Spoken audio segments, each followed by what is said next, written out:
Assalamualaikum warahmatullahi wabarakatuh. Perkenalkan, nama saya Serina Cahaning Tias dengan NIM K76211111 dari kelas D Prodi Pendidikan Ekonomi 2021. Tujuan dibuatnya video kali ini untuk memenuhi tugas ekonomi mikro. Dalam video kali ini kita akan membahas bab 9, yaitu perdagangan internasional. Ada dua materi yang akan kita bahas, yaitu bagaimana jika PW lebih rendah daripada PD dan bagaimana jika PW lebih tinggi daripada PD. Tapi sebelum lanjut ke materi, kita harus tahu dulu apa itu PW dan PD. PW adalah harga dunia suatu barang atau harga yang berlaku di pasar dunia, sedangkan PD adalah harga domestik tanpa perdagangan. Untuk materi yang pertama, yaitu PW lebih rendah daripada PD. Jika PW lebih rendah daripada PD, maka negara tidak memiliki keunggulan komparatif. Dan di bawah perdagangan bebas, negara akan mengimpor barang. Berikut ini adalah bentuk kurva jika PW lebih rendah daripada PD. Untuk lebih jelasnya, kita akan menggunakan kurva negara pengimpor tekstil. Tanpa perdagangan bebas, PD sebesar $6, V sebesar 500, lalu PW-nya sebesar $4. Di bawah perdagangan internasional, permintaan konsumen domestik 750, penawaran produsen domestik 300, sehingga impornya menjadi sebesar 450. Hal ini dapat dihitung dari permintaan konsumen domestik dikurangi penawaran produsen domestik, yaitu 750 sampai 300, sehingga menjadi 450. Dalam kurva ini kita bisa mengetahui CS, PS, dan total surplus dari tanpa perdagangan bebas. CS atau sering disebut sebagai surplus konsumen itu ada pada bidang A, seperti yang warna kuning ini. Lalu PS atau sering disebut surplus produsen itu ada pada bidang B dan C yang berwarna hijau, dan total surplusnya itu ada pada bidang A, B, dan C. Dalam kurva ini kita bisa mengetahui CS, PS, dan total surplus dengan menggunakan perdagangan bebas. CS atau surplus konsumen itu ada pada bidang A, B, dan D. Seperti bidang berwarna oranye. Lalu PS, surplus produsen, itu ada pada bidang C seperti yang berwarna merah, dan total surplusnya itu ada pada bidang A, B, C, dan D. Nah, bidang D yang ada di tengah itu merupakan keuntungan dari pengimporan barang. Untuk lebih jelasnya, kita bisa melihat dari tabel ini. Surplus konsumen sebelum perdagangan itu ada pada bidang A, tetapi sesudah perdagangan itu ada pada bidang A, B, dan D. Maka terjadi perubahan atau penambahan pada bidang B dan D.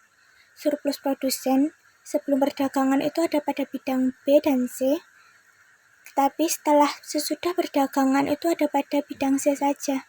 Maka terjadi perubahan atau pengurangan pada bidang B. Surplus total sebelum perdagangan itu ada pada bidang A, B, dan C, tetapi sesudah perdagangan itu ada pada bidang A, B, C, dan D, maka terjadi perubahan barang atau penambahan bidang D. Materi yang kedua yaitu PW lebih tinggi daripada PD.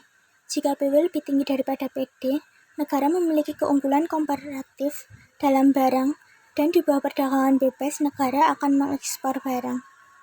Berikut ini adalah kurva dari PW lebih tinggi daripada PD.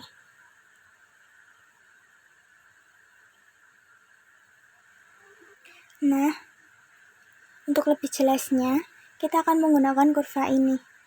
Tanpa perdagangan bebas, PD sebesar $4, G-nya 500, lalu PW-nya sebesar $6. Dengan perdagangan internasional, permintaan konsumen domestik menjadi 300, penawaran produsen domestik menjadi 750, maka ekspornya menjadi 450. Ekspor ini didapat dari penawaran produsen domestik dikurangi permintaan konsumen domestik, yaitu 750 dikurangi 300 menjadi 450. Dalam kurva ini kita bisa menentukan CS, BS, dan total surplus dari tanpa perdagangan bebas, maka CS-nya itu ada pada bidang A dan B, seperti yang warna kuning itu. Lalu PS-nya itu ada pada bidang C, di bawahnya, dan total surplusnya itu ada pada bidang A, B, dan C. Tetapi jika menggunakan perdagangan bebas, maka CS-nya itu hanya ada pada bidang A saja, dan PS-nya itu ada pada bidang B, C, dan D, dan total surplusnya itu ada pada bidang A, B, C, dan D. Di bidang D itu merupakan keuntungan pengeksporan barang.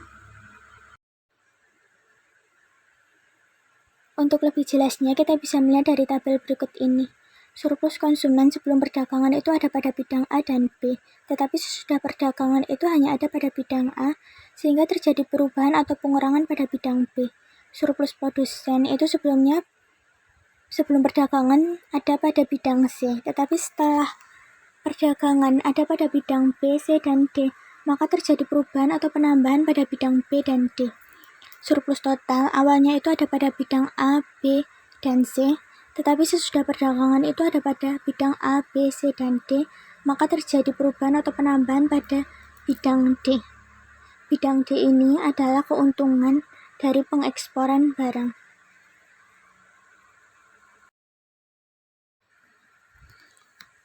Dari materi yang sudah disampaikan tadi, dapat diambil ringkasan efek kesejahteraan perdagangan. Jika PW lebih besar daripada PD, maka arah perdagangannya yaitu ekspor, surplus konsumennya menjadi turun, surplus produsennya menjadi naik, dan total surplusnya menjadi naik. Tetapi jika PW-nya lebih kecil daripada PD, maka arah perdagangannya menjadi impor, surplus konsumennya menjadi naik, surplus produsennya menjadi turun, dan total surplusnya menjadi naik. Sehingga baik suatu barang diimpor ataupun diekspor, perdagangan memunculkan pihak yang menang dan pihak yang kalah, tapi keuntungan melebihi kerugiannya. Cukup sekian yang bisa saya sampaikan, kurang lebihnya mohon maaf. Terima kasih. Wassalamualaikum warahmatullahi wabarakatuh.